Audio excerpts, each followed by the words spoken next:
Opa, bora para nossa primeira aula?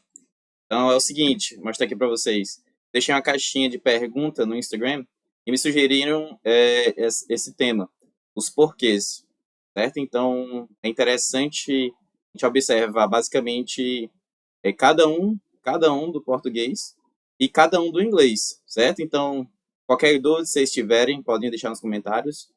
E também outras sugestões, podem deixar nos comentários aqui também, assim como nas caixinhas aí do Insta, pode me seguir lá e acompanhar, né? Então, sem enrolações, vamos lá. Seguinte, comparativo, como eu citei, né? Comparativo entre os porquês. E nada melhor como listá-los, né? Então vamos lá, são os quatro porquês, né? Então, porquê separado, sem acento, porquê separado com acento, porquê junto, sem acento, e porquê junto com acento. Então, tem com e sem acento, junto e separado. Beleza. E em inglês, basicamente, né? Parece meme, mas não. Só são dois mesmo. É o why e because. E vai ser interessante aqui hoje que vocês vão dar uma, uma percebida, vai dar uma sacada que se comparar muito com o português vai ficar mais difícil. Certo? Então, no final, eu vou separar mais na ótica do inglês. Então, eu vou começar fazendo pela ótica do português, então ao final do vídeo você vai entender a que eu me refiro exatamente agora. Seguinte, primeiro porquê. Porquê separado sem acento. Então, basicamente, como vocês devem ter assistido na aula do ensino médio de português, na aula de gramática, é usado em perguntas, né? O porquê, esse porquê. O separado sem acento. Para perguntas diretas e indiretas. E é o mesmo que você substitui por qual razão, por qual motivo. E dentro do inglês, a gente pode ver assim, esse primeiro exemplo. Why did you miss the class last night? Então, por que você faltou a aula ontem à noite? Certo? Então, basicamente, é why. Pergunta, why. Essa é uma pergunta direta. Vamos para a pergunta indireta. Vocês podem observar que na pergunta direta não tem question mark, né? Não tem ponto de interrogação, né? O exemplo é I would like to know why you missed the class last night. E a tradução ficaria, a versão em português é gostaria de saber por que você perdeu a aula ontem à noite. Certo? Então, basicamente, porquê da pergunta, why. Simplesmente isso. Bem direto, né? É interessante perceber que eu quero fazer uma pergunta em inglês, eu vou pensar em why. Próximo. Porquê separado com acento. Então, você pode lembrar o seguinte. Pergunta também, só que ele fica no final. Assim como o outro, o anterior, você pode substituir por qual motivo.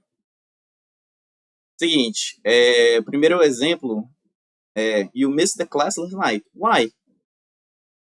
You missed the class, ou seja, você faltou a aula, você perdeu a aula ontem à noite. Por quê? Okay? E o segundo exemplo é você entendeu meu ponto? Que é you understood my point. Do you know why? Você entendeu meu ponto, você sabe por quê? Veja só, então, qual a conclusão que podemos tirar? De novo, pergunta, não importa se é no começo ou é no final, vamos usar em inglês o quê? Why. Perfeito. Próximo. Temos aqui o porquê junto sem acento.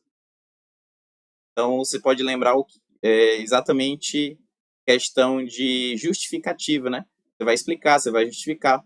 E você pode facilmente substituir, se você pensar em português do equivalente, né? Você pode substituir pelo pois, já que, uma vez que. Então, pense nesse aspecto, né? E na situação. Vejamos aqui o primeiro exemplo, em inglês. I didn't attend the class because I was sick. Então, eu não participei da aula, eu não fui à aula, porque eu estava doente. Então, eu estou justificando o motivo de ter faltado, nesse caso. O motivo de não ter ido, né? Ter ido à aula. Então, because I was sick. Porque eu estava doente. Certo? Então, inclusive, falando aqui da tradução, esse estava doente, não está escrito a palavra eu, né? Eu estava, porque estava já está conjugado e você percebe que é a primeira pessoa do singular, né? Que é baseado no sujeito eu. E em inglês, é bom você já lembrar que, ou saber, que não dá para ficar sem o sujeito, né? A oração tem que ter o sujeito. Então, eu estou, eu estava, eu estarei. Então, precisa do I was, I am, I will be. Então, sempre vai precisar do sujeito. Nesse caso aqui, eu estou dizendo I. Então, I, sujeito eu. Próximo exemplo. I haven't left home yet because it's still raining. Significa não sair de casa ainda porque continua chovendo. Certo? Então, pode ser um tema de futuras aulas. O yet e o still, o anymore, né? Então, comparáveis são o still, anymore, already and yet. São comparáveis, porque um se usa geralmente um na afirmativa, outro na negativa. E esses são esses pares que têm os significados, né? Nesse sentido de, um afirma, outro nega. Okay? E é bem traiçoeiro no sentido que, se você for olhar a tradução do yet e a tradução do still, é a mesma tradução, que é ainda. Para aulas futuras eu posso explicar aqui direitinho. Mas, basicamente, você vai lembrar o quê? O still se refere à continuidade. Por isso que a tradução eu coloquei continua chovendo. Porque o foco é esse, é em reportar isso. Belezinha, vamos para o último. Porque junto com acento. Então, você vai lembrar o seguinte, ele é usado como o substantivo, né? O porquê. Né? Então, a gente pode falar um porquê ou o porquê. Substitua também como o motivo, a razão, que vai dar tudo certinho. Então, o primeiro exemplo em inglês. I don't know why you don't study hard.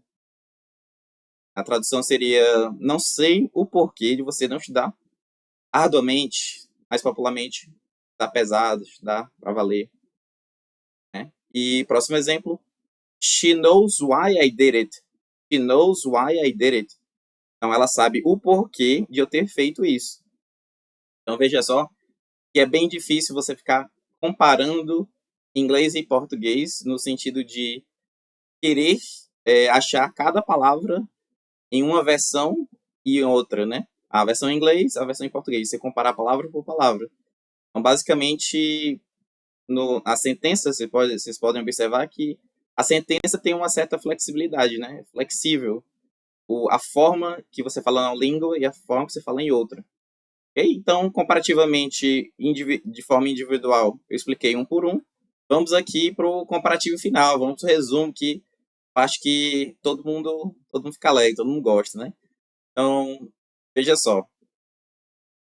Eu, ao longo dos anos, ao longo do tempo, eu tenho percebido que a forma mais comum de ser vista por alunos é que, não, se tem 4 porquês em português, então os 2 do inglês vai ser 2 para um, 2 para o outro. Ou seja, 2 com acento e 2 sem acento para cada um, né?